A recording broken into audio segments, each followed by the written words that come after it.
आज हम लोग क्लास 10th के जो साइंस सब्जेक्ट है एनसीईआरटी की, इसके चैप्टर 1 के एक एक प्रश्नों पर हम लोग विचार करेंगे और उन प्रश्नों पर अधिक हम लोग ध्यान देंगे जो प्रश्न इस वर्ष बोर्ड परीक्षा में आएंगे। तो ध्यान से आप अपना कॉपी निकाल लें और एक एक पॉइंट को बड़ी गहराई से समझें और इसे आप अपने कॉपी में फेयर कॉपी में नोट करके आप इसे याद कर लें। सुनिश्चित रूप से यही सारे प्रश्न आपके बोर्ड एग्जाम में आएंगे। पहला सवाल है कि वायु में जलाने से पहले मैग्नीशियम जो रिबन होता है उसको साफ क्यों किया जाता है। तो आप जानते हैं कि किसी भी रासायनिक अभिक्रिया के लिए अभिकारक का आपस में संपर्क होना बहुत ज़रूरी है। कोई भी रासायनिक अभिक्रिया तो तब होगा जब अभिकारक उस पदार्थ पर अटैक करेगा। क्लियर। तो मैग्नीशियम का जो रिबन होता है वह वायुमंडल के जो गैस होते हैं उससे वह आसानी से अभिक्रिया कर लेता है और उसके ऊपर एक परत जो होते हैं वह बन जाते हैं, जिसको साफ करना अति आवश्यक है, अन्यथा यह वायु से क्रिया नहीं कर पाएगा। क्लियर। अब अगला जो क्वेश्चन आपको जो दिखाई दे रहे हैं ये हम लोग फर्स्ट क्वेश्चन पर परिचर्चा किए।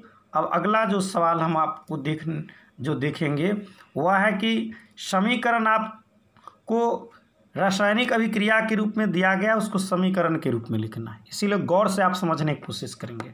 सबसे फर्स्ट क्वेश्चन को देखिए, hydrogen plus chlorine reaction, hydrogen chloride है, उसका हम समीकरण आपके सामने जो लिखे हुए हैं H2 + Cl2 reaction 2HCl। Clear दिखाई दे दिया। अब अगला क्वेश्चन आप देखें कि barium chloride plus aluminium sulphate अभिक्रिया करके barium sulphate plus aluminium chloride बनाया है, उसका नीचे का समीकरण आप देखें, नीचे वाला समीकरण देखें, ये समीकरण नीचे वाला 3BaCl2 + Al2SO4 का होल 3 रिएक्शन 3BaSO4 + 2AlCl3 लिख दिए। अब तीसरा क्वेश्चन है सोडियम जल से अभिक्रिया करके सोडियम हाइड्रोक्साइड और हाइड्रोजन बनाता है। तो नीचे वाला समीकरण को आप देखें 2Na + 2H2 reaction 2NaOH + H2। तो इस तरह से आप दोनों समीकरण, ये जो दूसरा जो क्वेश्चन थे रासायनिक अभिक्रिया के लिए जो संतुलित समीकरण थे उसको आपने जानने का कोशिश किया। अब हम लोग नेक्स्ट क्वेश्चन पर विचार करेंगे और वह जो क्वेश्चन है वो बहुत ही उपयोगी ये सवाल है। देखिए ध्यान से क्या क्वेश्चन कह रहा है। क्वेश्चन जो आपको दिया गया है वह है निम्नलिखित अभिक्रियाओं के लिए उनकी अवस्था के संकेतों के साथ संतुलित समीकरण के रूप में उसको लिखना है। फर्स्ट क्वेश्चन है कि जल में बेरियम क्लोराइड तथा सोडियम सल्फेट के विलयन अभिक्रिया करके सोडियम क्लोराइड का विलयन तथा अघुलनशील बेरियम सल्फेट का अवक्षेप बनाता है, इसका समीकरण लिखिए।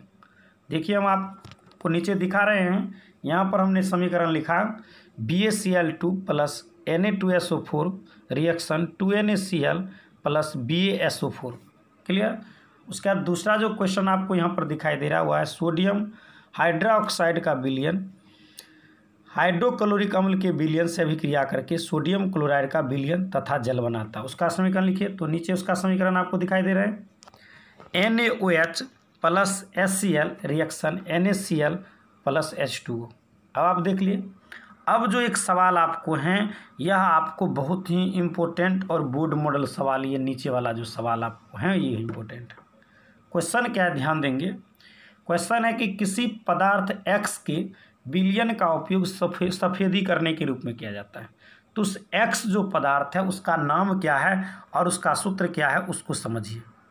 फिर दूसरा क्वेश्चन है कि ऊपर जो X पदार्थ हम लिखे वह जल के साथ उसका अभिक्रिया दिखाइए। तो देखिए पदार्थ X का नाम है कैल्शियम ऑक्साइड और उसका सूत्र होता है आपको NaO, दिखाई दे दिया।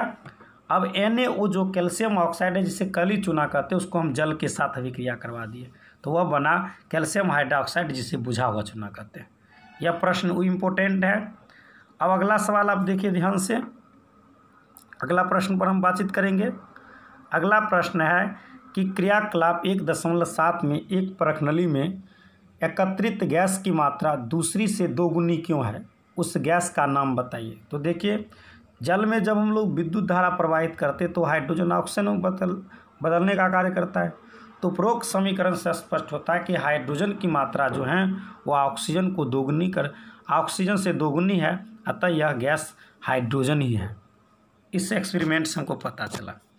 अब अगला क्वेश्चन पर ध्यान देंगे। यह भी क्वेश्चन बहुत ही उपयोगी है। क्वेश्चन है आपको यहाँ पर जो सवाल हम यहाँ पर दिखा आपको रहे हैं, क्वेश्चन है कि जब लोहे के कील को कॉपर सल्फेट के विलयन डुबाया जाता है तो विलयन का रंग क्यों बदल जाता है। तो आपको हम बताए थे एकल विस्थापन अभिक्रिया में कॉपर सल्फेट के विलयन को जब लोहा डालते हैं तो फेरस सल्फेट और कॉपर बनाता है, जिसके कारण फेरस सल्फेट का जो आपको कॉपर सल्फेट का जो नीला रंग होता है वह फेरस सल्फेट बनने के कारण वह हरा रंग का हो जाता है और आयरन पर लाल भूरे रंग का परत जम जाता है। ठीक है। अब अगला सवाल, नेक्स्ट क्वेश्चन ध्यान देंगे। क्रियाकलाप 1.10 से भिन्न द्विविस्थापन अभिक्रिया का एक उदाहरण देना है। तो द्विविस्थापन अभिक्रिया के बारे में बताए थे कि दो मूलक अपने मूलकों का आदान प्रदान करता है, यानी दो यौगिक अपने मूलकों का आदान प्रदान करता है। जैसे हम यहाँ पर एग्जांपल दिए, BaCl2 बेरियम क्लोराइड है, पोटासियम सल्फेट से अभिक्रिया क्या है, तो यह बेरियम सल्फेट और पोटासियम क्लोराइड बनाया। तो BaCl2 का Ba इसके पास चला गया, K इसका इधर आ गया, दोनों एक दूसरे से क्या हुआ, कम्बिनेशन यहाँ पर बना लिया। तो यह अभिक्रिया जो हुआ आपको द्विविस्थापन या उभय विस्थापन अभिक्रिया का एग्जाम्पल है। अब आज का अंतिम जो सवाल है वह निम्न अभिक्रियाओं को अपचयित तथा उपचयित पदार्थ के रूप में पहचानना है। तो इसमें समीकरण दिया गया है। तो अपचयित उपचयित ऑक्सीकरण अवकरण के बारे में आपको बताए थे कि जब कोई तत्व ऑक्सीजन से उपयोग करता तो ऑक्सीकरण और ऑक्सीजन को वियोग करता तो अवकरण है। तो यहाँ पर सोडियम आपको उपचयित है और ऑक्सीजन अपचयित है। दूसरा जो समीकरण CuO+H2 जो है उसमें आपको कॉपर जो ऑक्साइड जो है वह आपको अपचयित पदार्थ है और हाइड्रोजन उपचयित पदार्थ है। आज के लिए इतना ही, धन्यवाद। इस तरह